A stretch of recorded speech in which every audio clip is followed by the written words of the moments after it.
मिलना। 2 दिन मिले आप मुझे, और 2 दिनों में आपको एक क्षण की सांस नहीं लेने दिया। बराबर देता रहा, कोशिश ये करता रहा कि मिल जाए इनको। और पहले ऐसा नहीं होता था, मस्ती में गुरु रहते थे। 4-5 दिन बाद कोई बात याद आई, 10 दिन बाद याद आई, एक मंत्र दे दिया उनको, तुम 4 महीने याद करो, क्योंकि मालूम था 25 साल तक मेरे पास रहेगा ये। अब उस समय में परिवर्तन आ गया, इसलिए दिन भर में जितना कुछ देना है दे देना है, और उनमें भाग्य है तो ले लेना है उनको। यदि भाग्य ही उनका खोटा है, सिक्का ही खोटा है, तो बाजार में देकर के भी आएंगे तो 15 मिनट बाद उसका नौकर आके सिक्का वापस दे के जाएगा कि ये सिक्का ही आपका खोटा था जो आप दे गए। ये तो उनके जीवन की न्यूनता, सिक्के की न्यूनता हुई।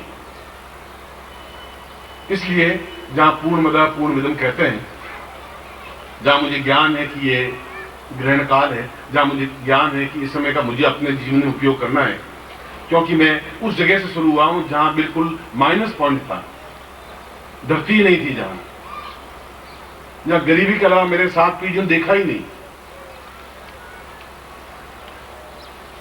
एक पैसे के लिए तरसते ही रहे वो, क्योंकि उनको वो काल ज्ञान था ही नहीं। विश्व को ज्ञान नहीं था मेरे घर में रावण पैदा हो जाएगा। हिरण्यकश्यप को ज्ञान नहीं था मेरे जैसा एक भक्त जैसा प्रहलाद जैसा पैदा हो जाएगा। राक्षस के घर में प्रहलाद जैसा पैदा हो गया, क्योंकि उनको इस बात का ज्ञान गुरु मिले नहीं, उनको मिले नहीं समझा सके। और पिता से गुरु नहीं बन सकते, वो मुंह बस हो जाता है।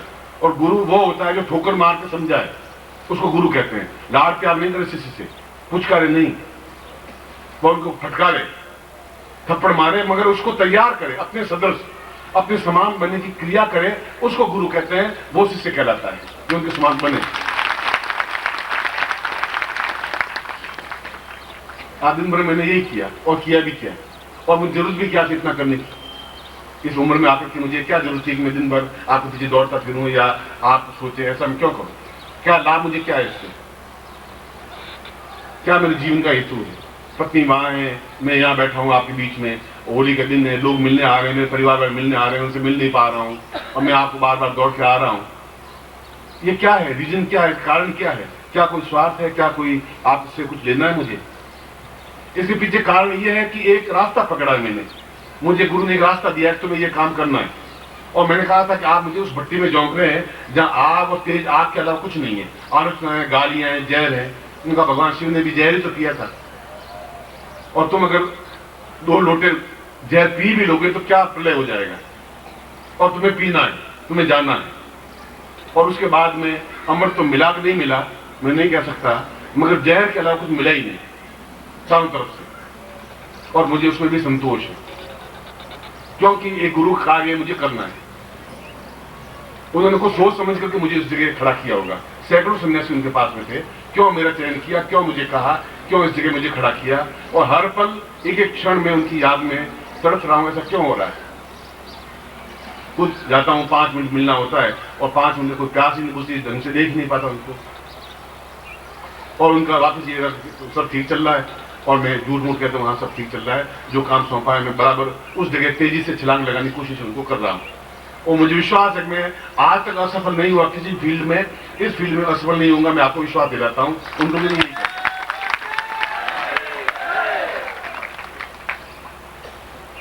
आपको अटपटा लगे ये आपकी मर्जी है, आपको समझ में आवे ये आपकी मर्जी है, नहीं समझ में आवे आपकी मर्जी। मगर पूर्णता की स्थिति है कि हम अपने पूरे जीवन को भी देखें, अपने ही नहीं अगले जीवन को भी देखें, और अगले जीवन में कहां कहां कांटे बिछे हुए हैं हमारे, उनको हम दूर कैसे करें। कौन शत्रु बनेगा, कौन धोखेबाज बनेगा, कौन विश्वासघाती बनेगा, मेरे बेटे का भविष्य आगे क्या है, मेरी पत्नी का भविष्य क्या है, मेरे मित्र का भविष्य क्या है, मेरे परिवार का भविष्य क्या है, मेरी संपन्नता का भविष्य क्या है। ये सब कुछ आपको आगे अंतिम क्षण तक दिखाई दे जाए। और जो गुरु जी कह रहे हैं सिद्धाश्रम, क्या वापस पहुंच पाऊंगा नहीं पहुंच पाऊंगा, आप खुद अपनी आंखों से देख ले, उसको काल ज्ञान कहते हैं।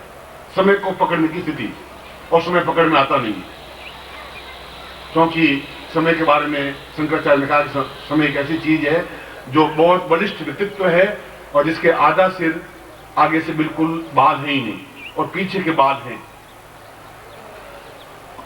नहीं, आगे बहुत लंबे चौड़े बाल हैं, पीछे बाल है ही नहीं। अगर आते ही आपने उसको पहचान लिया, पकड़ लिया, तो काल आपके कंट्रोल में आ जाएगा। जो आपके पास में सरका तो पीछे आप हाथ मारोगे भी तो बाल आपके हाथ में नहीं आ पाएंगे। समय बीतने के बाद में आप कुछ नहीं कर सकते। आज आपने बिता दिया, कल ये चीज आपको जिंदगी मिल भी नहीं सकती। नहीं मिल सकती, नहीं मिल सकती। ये आपकी भवितव्यता है, ये मेरी न्यूनता है, ये मेरे जीवन की कमी है कि मेरे शिष्य को वो चीज नहीं मिल पा रही है। मैं देने को तैयार हूं, वो नहीं ले पा रहे हैं, नहीं ले पा रहे हैं। इसके बीच में कई 100 कारण हो सकते हैं। उन कारणों की खोज में नहीं जाना चाहता, मगर जो भी कारण है उसको मैंने अपने उदाहरण से आपके सामने स्पष्ट कर दिया है। मगर आपका अगर विद्रोही स्वभाव होगा तो आप काल को पकड़ पाएंगे। इसलिए आज जो भी दीक्षा 7:15 से हमारा ग्रहण काल शुरू हो जाएगा। इसमें करीब 6 सवा 6 बज रहे हैं, हमारे पास 6:15 बज रहे हैं। ये काल ज्ञान आपको मैं फ्री दीक्षा दूंगा, उपहार स्वरूप दीक्षा दूंगा आपको,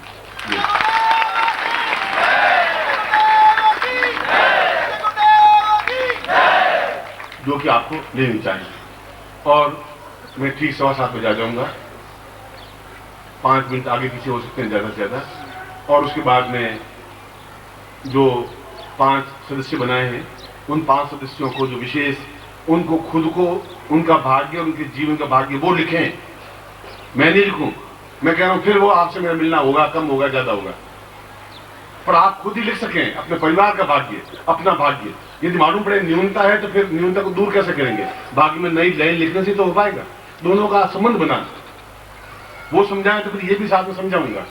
मालूम तो पड़ गया कि आगे मुझे बीमारी आएगी इस महीने में, पर बीमारी दूर मैंने किस तरीके से होगी, कहां जाना पड़ेगा, बंबई जाना पड़ेगा कि दिल्ली जाना पड़ेगा, घर में रहना पड़ेगा, क्या टैबलेट लेनी पड़ेगी, मालूम तो पड़ना चाहिए, या मृत्यु हो जाएगी। तो पहले से ही प्लान हुआ कि इस तारीख को मुझे वहां जाके इलाज करवाना है।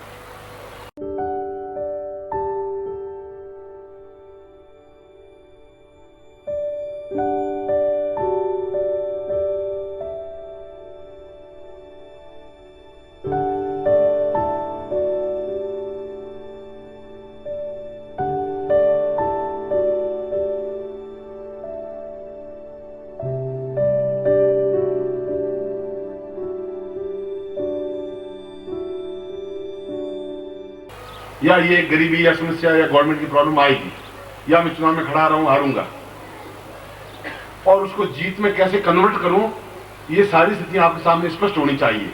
हारूंगा ये तो भविष्य को देख करके आप समझ जाएंगे, और जीतूं कैसे, ये अपना भाग्य में आप खुद लाइन लिखेंगे तब लिख लेंगे। निर्धनता आएगी ये तो आप देख लेंगे, पर निर्धन मिटाऊंगा कैसे, वो अपने भाग्य में आप खुद संपन्नता लिख सकेंगे। इसलिए वो दीक्षा दूंगा कि जिससे कि आप खुद अपने भाग्य को और अपने परिवार के भाग्य को लिख सके। ये इतनी उच्च कोटि की दीक्षा है, इतनी मामूली दीक्षा नहीं। एक मूर्ख व्यक्ति के हाथ में हीरा भी पड़ जाए तो उसको कांच का टुकड़ा समझ के फेंक देता है। मूर्खस्तेन दातव्यम ज्ञानम रत्ना विषयवच। मूर्ख व्यक्ति को 3 चीजें नहीं देनी चाहिए, ज्ञान नहीं देना चाहिए, रत्न नहीं देना चाहिए, और घर की लड़की नहीं देनी चाहिए, शादी नहीं करनी चाहिए उसके साथ। क्यों? मूर्ख हमेशा विपरीत कारणों से चलता है, विपरीत दिशा में चलता है। ज्ञान देना ही बेकार हो जाएगा उसको। इसलिए अगर आपको मैं उच्च कोटि ज्ञान दूं, आप उसका महत्व समझेंगे नहीं, हीरे को कांच ही समझेंगे, और इस लेवल पे आके भी समझेंगे, तो शायद इससे ज्यादा विषमता, इससे ज्यादा विसंगति, इससे ज्यादा दुख और कुछ मेरे जीवन में हो ही नहीं सकती। इसलिए दूसरा, वह आपके जीवन में अब भी समय है कि मैं आपको वह दूसरी दीक्षा, वह दीक्षा है, वह दीक्षा दूंगा जिससे कि आप अपने जो अंधकार पक्ष है भाग्य का, जो गलत लिखा हुआ है आगे के जीवन में, उसको मिटा सकें, और उसमें आप अपने इच्छा अनुसार लाइन लिख सकें। इसलिए मनुष्य को विधाता भी कहा गया है। अगर विधाता गुरु बनावे तो गुरु वह जिसके पास ये ज्ञान हो तो। और दूसरा, जो साधक बने हैं उनके लिए मैंने कहा कि अत्यंत गोपनीय प्रयोग में करवाऊंगा, तो गोपनीय प्रयोग में करवाऊंगा। ये उन्होंने ये 3 कारण रहे।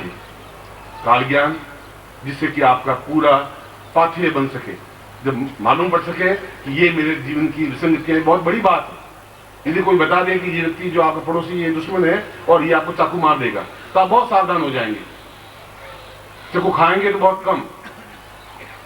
आपने किसी की लड़की की डेथ हो जाती है तो आदमी एक दिन जाकर नहीं कहता तो डेथ होगी लड़के की, वो कहता है कि जीवन तो मरण करने आएगा जाएगा, आज बेटा है आज बेटा नहीं रहेगा। तो धीरे धीरे मानस तैयार होता रहता है। फिर वो कहता है कि कौन किसका रहा है, न कोई बाप है न कोई बेटा है। कभी बेटा भी अपने कंधे पे चला जाता है, कभी बाप मर जाता है। ऐसे धीरे धीरे साइकोलॉजी लेते हुए फिर कहते हैं तुम्हारी लड़की के आज एक्सीडेंट हो गया, तो उस लड़के को झेल लेता है वो। एकदम से कहते ही आदमी का हार्ट फेल हो जाता है, लड़का गया बस। इसलिए एकदम से विपत्ति आने पर आप कुछ नहीं कर पाएंगे। पहले आपको मालूम पड़ जाएगा कि यहां मेरी समस्या मेरे परिवार में आने वाली है, तो आप उस लड़के को झेलने के बाद आपको दूसरी लाइन भी मैंने साथ में दे दी है कि आप भाग्य लिख सकें, उसको मिटा करके ठीक कर सकें। इसलिए हमारे जीवन में यह काल ज्ञान अत्यंत महत्वपूर्ण है इन दिनों के इस ग्रहण के अवसर पर। इसलिए 7:15 बजे या 7:20 पर मैं आऊंगा, काल ज्ञान दीक्षा दूंगा। उसके बाद में स्वतः भाग्य लेखन जो दीक्षा मैंने कहा है वह दीक्षा उसके बाद दूंगा।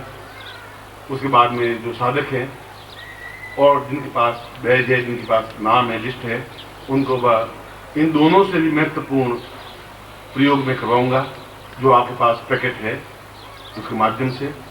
और उसके बाद लगभग आरती सी होगी और चरण स्पर्श होंगे, मैं आपको मुक्त करूंगा। फिर भी रात्रि को हम अगर समय मिला तो संगीत सुनेंगे, बैठेंगे। उसके बाद हमारा साधनात्मक पक्ष एक समापन होगा और होली का पक्ष शुरू होगा।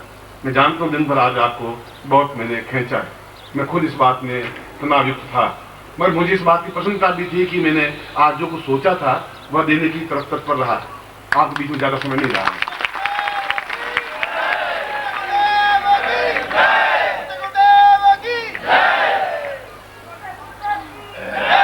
मैं शाम को ठीक 1 घंटे बाद आ रहा हूँ।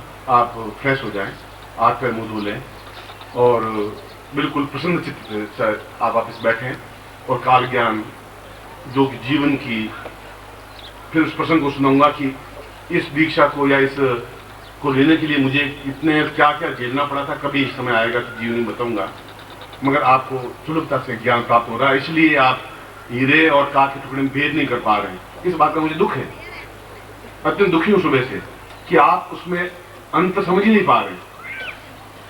1 करोड़ के हीरे को और 2 पैसे काठ के टुकड़े को कुछ डिफरेंस नहीं समझ पा रहे। तो फिर मैं आपको काठ के टुकड़ा ही दूं जो उससे ज्यादा चमक रहा है, वो ज्यादा अच्छा रहेगा। और वो फिर मैं अपने आप में गिल्टी कॉन्शियस करूंगा कि मैं गलत काम कर रहा हूँ।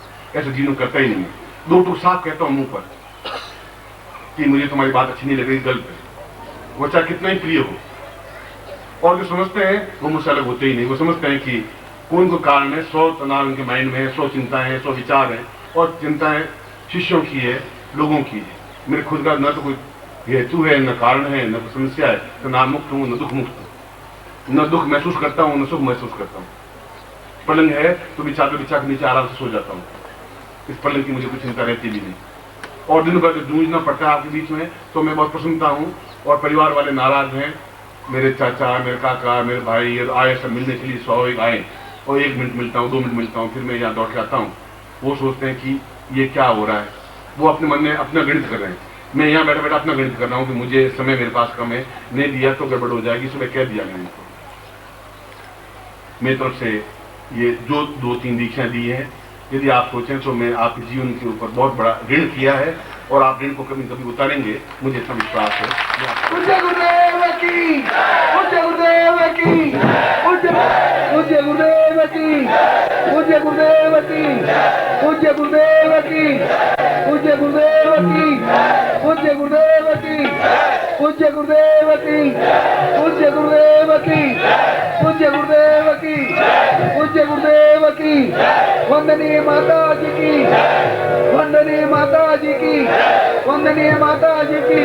आदरणीय छोटे गुरुदेव की, आदरणीय छोटे गुरुदेव की, पूज्य गुरुदेव की, पूज्य गुरुदेव की, पूज्य गुरुदेव की, पूज्य गुरुदेव की, पूज्य गुरुदेव की, पूज्य गुरुदेव की, पूज्य गुरुदेव की, पूज्य गुरुदेव की, पूज्य छोटे गुरुदेव की, पूज्य छोटे गुरुदेव की।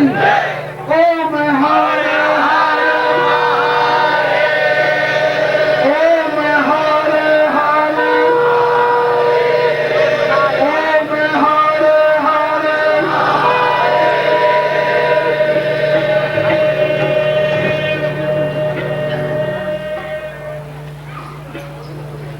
बैठ जाओ।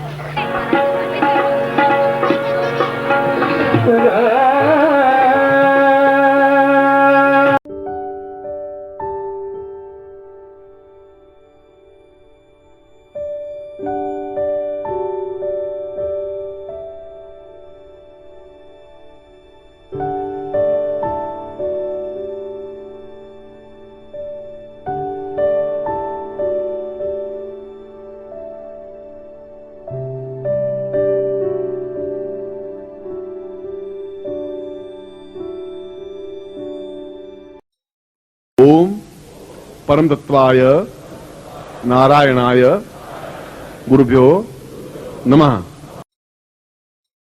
ओम ह्रीं मम प्राण देह रोम प्रतिरोम चैतन्य जाग्रय ह्रीं ओम नमः।